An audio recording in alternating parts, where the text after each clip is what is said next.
और आशुतोष, यही रीजन है कि आज आरएसएस भी का हम समर्थन था इंडिया अगेंस्ट करप्शन के आंदोलन का। रामलीला मैदान में आरएसएस के कार्यकर्ता थे और अन्ना हजारे को चेहरा आरएसएस के सुझाव पर ही बनाया गया। पहले गुजरात के एक व्यक्ति को बना रहे थे चेहरा उस आंदोलन का। सही है ये? अनम्यूट कीजिएगा प्लीज आशुतोष। मेरी जानकारी में ये बिल्कुल नहीं है कि अन्ना हजारे को आरएसएस के कहने पर चेहरा बनाया गया था। और ये आरोप जब से आंदोलन शुरू हुआ तब से लगातार लगता रहा है। मेरा साफ तौर पर मानना है, और मैंने इस पे स्टडी भी किया है, कि इस आंदोलन में चूंकि मास मूवमेंट था और मास मूवमेंट में हमेशा सभी तबके के लोग और सभी विचारधारा के लोग थे। इसमें आरएसएस के लोग भी थे, उनके वॉलंटियर्स भी जुटे थे, लेकिन ना तो लीडरशिप आरएसएस के हाथ में थी, ना आरएसएस के कहने पर अन्ना हजारे को उसका चेहरा बनाया गया था, और ना ही अरविंद केजरीवाल को पीछे से बैक जो जिसे कहते हैं ना बैक सीट ड्राइविंग, वो आरएसएस कर रहा था। अरविंद केजरीवाल का आरएसएस को ये 5 सवाल का जवाब देने के लिए कहना, इसकी राजनीतिक मायने आप क्या देखते हैं? नहीं, देखिए, मुझे लगता है कि ये 5 सवाल आज देश के हर व्यक्ति को पूछना चाहिए। क्यों?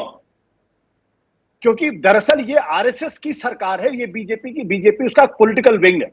जैसे अखिल भारतीय विद्यार्थी परिषद एक पॉलिटिकल विंग है, उसी तरीके से ये आरएसएस की सरकार है। आरएसएस की सरकार है। आरएसएस कह रही है अहंकार भर गया, इंसान खुद को भगवान मानने लगा।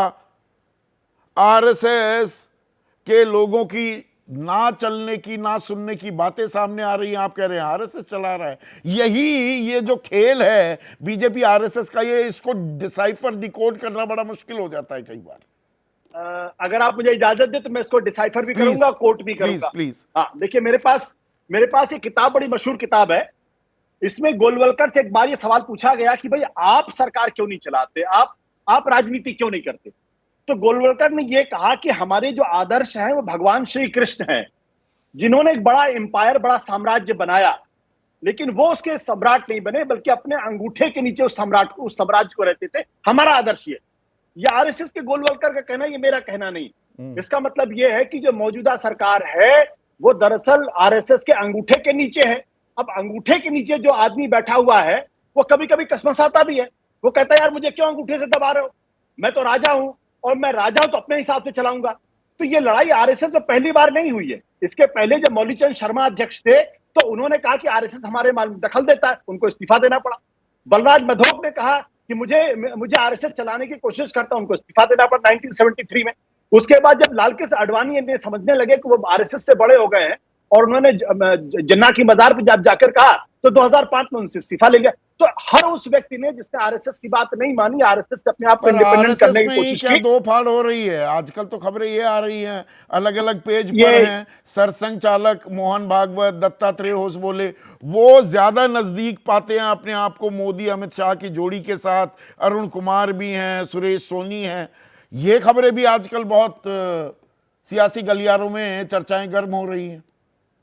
देखिए, एक बात आप अच्छे से समझ लीजिए कि विचारों के मतभिन्नता तो हो सकती है, लेकिन आरएसएस एक ऐसा अनुशासित संगठन है जहां विचारों की मतभिन्नता होने के बावजूद भी फैसला वही होगा जो सरसंघचालक चाहेंगे, और सरसंघचालक भी वो जो फैसला होगा वो लोगों तो ये ऑर्गेनाइजर लिखेंगे कि भाई लिखा जाएगा अजित पवार का बोझा हम क्यों ढो रहे हैं, सरकार से बड़ा संगठन है, बड़ी दिक्कतें होती हैं। उत्तर प्रदेश में ऐसी जूतम पैजार सीधी आर पार हुई अमित शाह और योगी आदित्यनाथ को लेकर कि वो संघ को नागवार गुजर रहा था। संघ की सुनी जा रही थी क्या उसमें, और उसी बात को फिर से उसी, अगर मैं जख्म कहूं अगर हैं तो उनको हरा करने की कोशिश है अरविंद केजरीवाल की।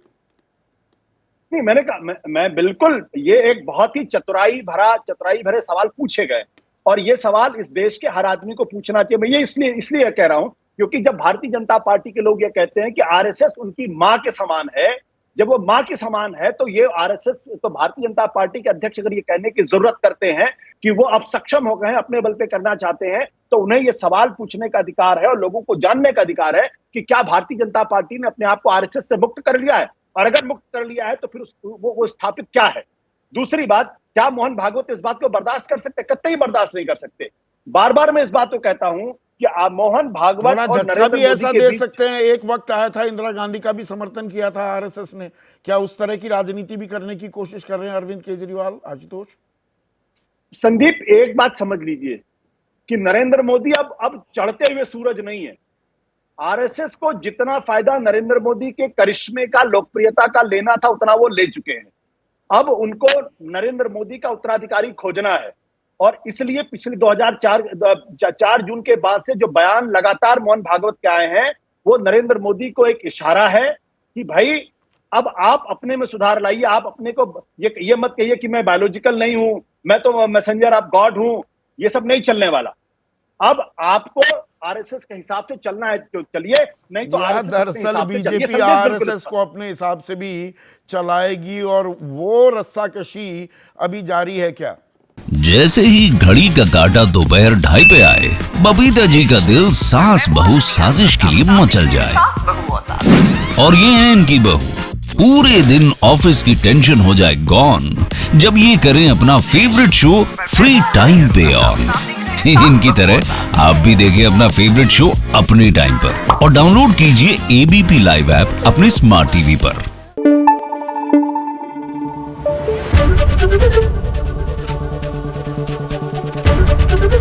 एबीपी न्यूज आपको रखे आगे।